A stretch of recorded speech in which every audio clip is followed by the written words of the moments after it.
Bismillahirrahmanirrahim. Assalamualaikum warahmatullahi wabarakatuh. Alhamdulillah wassalatu wassalamu ala Rasulillah Sayyidina Muhammad ibn Abdullah wa ala alihi wa ashabihi wa man tabi'ahudah. Amma ba'du. Hadirin sekalian yang dimuliakan Allah, kembali kita bertemu di sesi di sesi kajian mengenai kisah-kisah hikmah yang terdapat di kitab para ulama. Pada kesempatan hari ini, saya ingin kita bersama mengkaji satu kisah menarik, ya, yang terdapat pada kitab yang berjudul Ayyuhal Walad.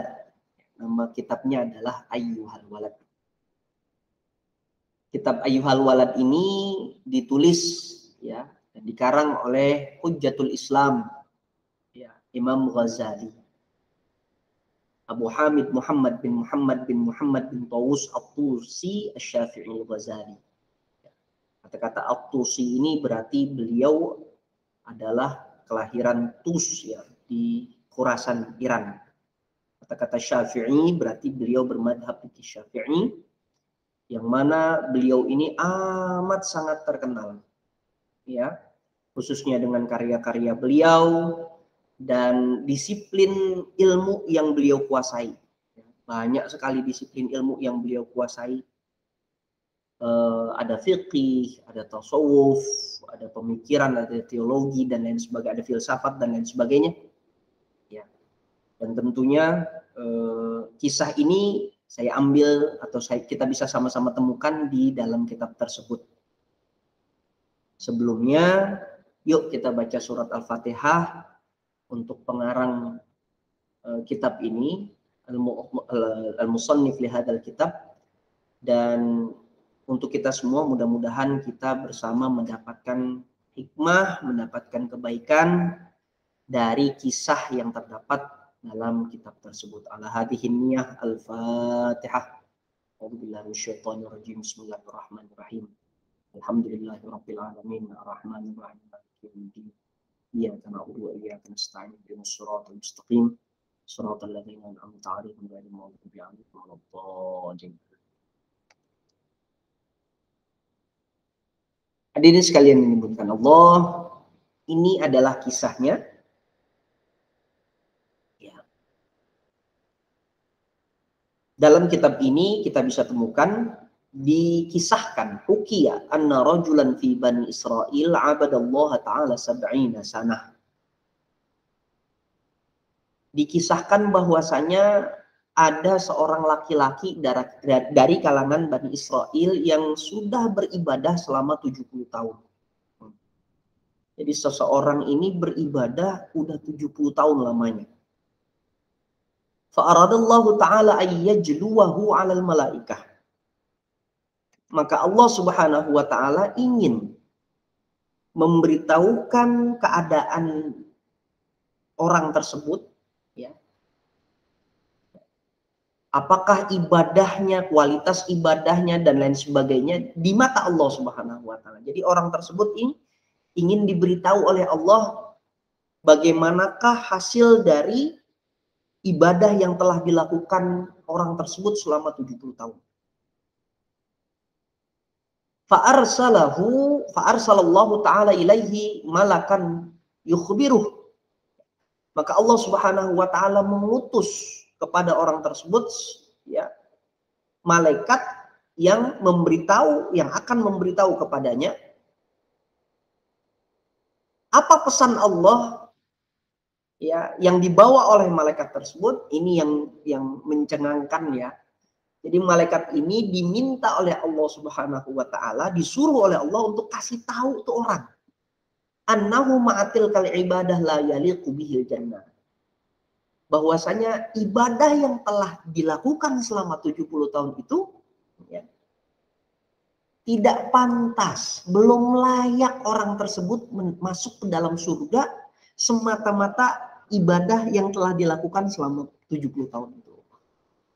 Kalau kita, ya, bayangkan kita sudah ibadah, jangankan 70 tahun, umur kita mungkin barangkali Allah kasih ya umur rata-rata umat Nabi Muhammad 70 tahun lah.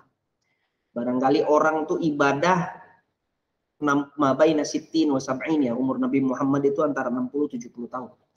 Taruhlah dia bener khusyuk ibadah, mungkin orang kita ya, itu mungkin sekitar 30 tahun lah mungkin yang bener-bener khusyuk ibadah. Mungkin barangkali, ada mungkin 40 tahun dia khusyuk ibadah. Ini udah 70 tahun, justru ingin dikasih tahu oleh Allah bahwasanya 70 tahun itu tidak pantas, tidak layak, belum layak dia masuk surga karena sekedar ibadah yang dilakukan 70 tahun itu. Nah, kita mungkin shock Pak, Ibu ya. Falamma ballaghahu, ya, tatkala malaikat menyampaikan, mendatangi orang tersebut, menyampaikan apa yang diutarakan oleh Allah Subhanahu wa taala.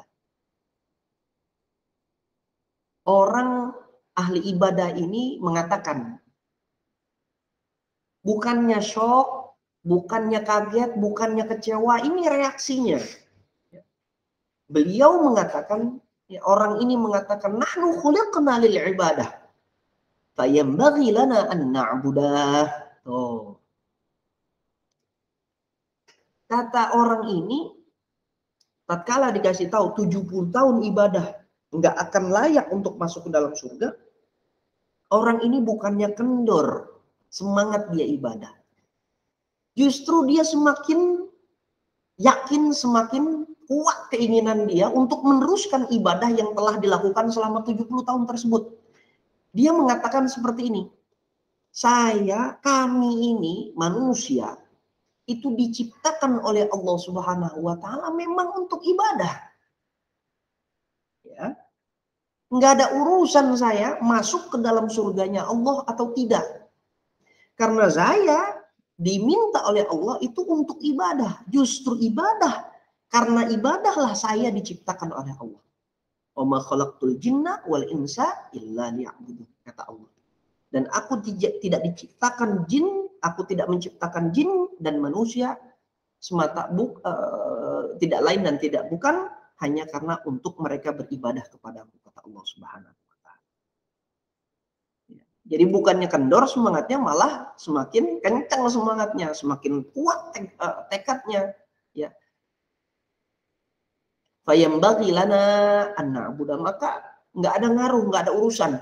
Saya akan tetap ibadah, saya akan tetap memuja, melakukan hal-hal yang merupakan kewajiban saya itu. Nah, kalau ada orang dikasih tahu, ya ini saat ini banyak sekali orang yang ulama-ulama ya yang mungkin menyampaikan materi-materi tentang ridhonya Allah Subhanahu wa taala bukan karena semata-mata ibadah.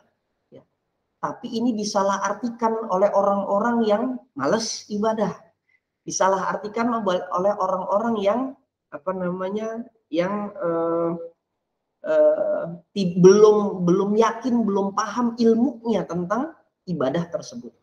Memang kita masuk surga atau tidak masuk surga karena rahmat Allah Subhanahu wa taala. Tetapi jangan lupa, ya, kata Imam Ghazali di awal, malam ta'mal lam tajidil ajr.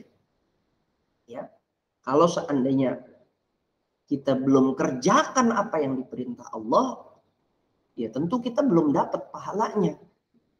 Dan kita ya akan masuk ke dalam surga memang karena rahmatnya Allah. Tapi bukan berarti kita tinggalkan ibadah-ibadah yang memang diminta oleh Allah Subhanahu wa taala untuk kerjakan. Kita lanjutin kisahnya ya Pak. Falamma raja'al malak qala Allah Ta'ala madza qala 'abdi qala ilahi anta a'lamu bima qala al-'abd. Lalu setelah itu, setelah mendapatkan jawaban dari orang tersebut, malaikat tersebut kembali kepada Allah. Lalu Allah nanya nih kepada orang tersebut, madza qala 'abdi, apa yang disampaikan oleh hambaku tadi? Kata malaikat, ilahi, wahai Tuhanku, anta a'lamu bima qala al-'abdu. Engkau justru pasti engkau lebih tahu apa yang diucapkan oleh hambamu tersebut. Faqala Allah Ta'ala, lalu lantas Allah Subhanahu wa taala pun berfirman, idzan huwa lam yu'rid an ibadatina fa nahnu ma'al kiram la nu'rid anhu. Wahai malaikat, ketahuilah bahwasanya apabila hambaku itu tidak berpaling daripada ibadah kepadaku, dia ini enggak berpaling dari ibadah. Walaupun dikasih tahu, tapi dia tetap mau ibadah. Maka ketahuilah, ya, bahwasanya aku akan membalasnya. Dan aku tidak akan berpaling darinya. Aku dan para malaikat ini tidak akan berpaling darinya. Karena dia tidak berpaling dari ibadah kepadaku, maka aku pun tidak akan berpaling perhatianku kepada dirinya. Allahumma shalli.